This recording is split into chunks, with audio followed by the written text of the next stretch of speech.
पापांकुशा एकादशी का व्रत 13 अक्टूबर रविवार को है। इस दिन गृहस्थ लोग 13 अक्टूबर को एकादशी का व्रत रखेंगे और साधु सन्यासी 14 अक्टूबर को व्रत रखेंगे। हिंदू कैलेंडर के अनुसार अश्विनी शुक्ल एकादशी तिथि को पापांकुशा एकादशी का व्रत रखा जाता है।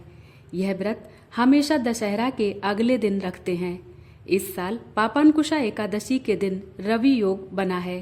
गृहस्थ पापांकुशा एकादशी का व्रत का पारण 14 अक्टूबर को करेंगे। पापांकुशा एकादशी के दिन भगवान विष्णु की पूजा करते हैं और व्रत कथा सुनते हैं। इस व्रत को करने से 10 पीढ़ियों को मोक्ष मिलता है, उन सब का उद्धार हो जाता है। एक बार युधिष्ठिर ने भगवान श्री कृष्ण से अश्विनी शुक्ल एकादशी व्रत की महिमा के बारे में बताने का निवेदन किया। इस पर भगवान श्री कृष्ण ने कहा कि इसका नाम पापांकुशा एकादशी है। जो भी व्यक्ति पापांकुशा एकादशी व्रत रखता है उसके समस्त पाप और दोष विष्णु भगवान की कृपा से मिट जाते हैं। इस दिन भगवान पद्मनाभ की पूजा करते हैं। उनके आशीर्वाद से व्यक्ति की मनोकामनाएं पूरी होती हैं और वह जीवन के अंत में स्वर्ग जाता है। इतना बताने के बाद श्री कृष्ण ने युधिष्ठिर को पापांकुशा एकादशी व्रत की कथा सुनाई, जो कि इस प्रकार से है। एक समय की बात है, विंध्य पर्वत पर एक बहेलिया रहता था जिसका नाम क्रोधन था।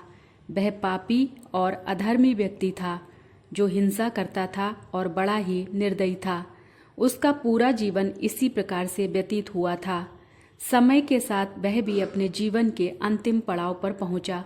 अंत समय से एक दिन पूर्व यमराज के दूतों ने उसे बताया कि कल उसके जीवन का अंतिम दिन है। कल वे आकर प्राण हर लेंगे और उसकी आत्मा को साथ लेकर जाएंगे।